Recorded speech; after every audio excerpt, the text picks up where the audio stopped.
Bonjour et bienvenue sur votre chaîne d'information Sahel Info. Si vous êtes nouveau, n'oubliez surtout pas de vous abonner pour ne plus rien manquer sur l'actualité au Sahel, car l'information vous donne accès au monde.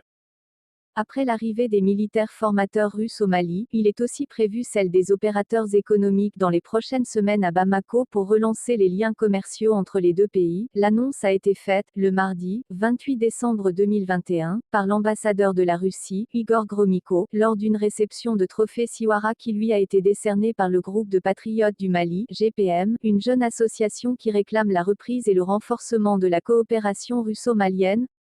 Pour Igor Gromyko, cette coopération est d'une importance capitale pour l'intérêt commun des deux pays. Il s'agit, à travers la visite, de créer un cadre de coopération en matière de commerce entre les entrepreneurs et opérateurs économiques des deux pays.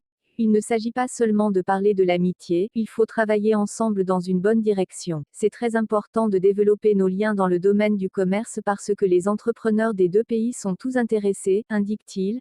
Le diplomate russe n'a pas manqué de rappeler l'existence de la coopération militaire entre les deux pays, qui date depuis les premières heures de l'indépendance du Mali. La Russie va accorder son soutien au Mali dans de nombreux domaines, y compris celui de la coopération militaire et technique. Nous allons coopérer avec nos amis maliens dans les organisations internationales, y compris au sein de l'ONU, a rassuré Igor Gromyko. La présence au Mali du groupe paramilitaire russe Wagner est fait toujours débat, confirmée par les Occidentaux et toujours réfutée par les autorités de la transition. La présence de troupes russes, instructeurs ou mercenaires fait moins en moins de doutes. Selon Wassim Nasser, journaliste à France 24, une première altercation a eu lieu lundi entre Wagner et de présumés terroristes. Un blessé a été confirmé côté Wagner et plusieurs morts côté djihadistes à proximité de Mandoli sur la route entre Bandiagara et Bankas, a annoncé sur Twitter le journaliste, spécialiste des réseaux djihadistes, citant plusieurs sources sur place.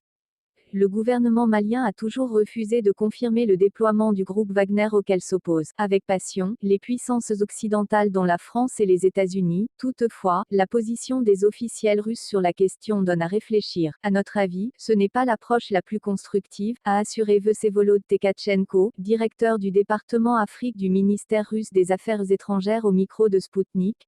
Selon lui, la Russie ne voit pas l'Afrique comme une arène de confrontation, mais de coopération. Nous sommes ouverts à l'interaction avec toutes les parties intéressées, y compris l'Union européenne, la Chine et d'autres pays, a déclaré le directeur du département Afrique du ministère russe des Affaires étrangères. C'était tout pour cette tranche d'information. Nous espérons avoir pu au mieux vous informer, alors n'oubliez surtout pas de vous abonner pour ne plus rien manquer sur l'actualité au Sahel.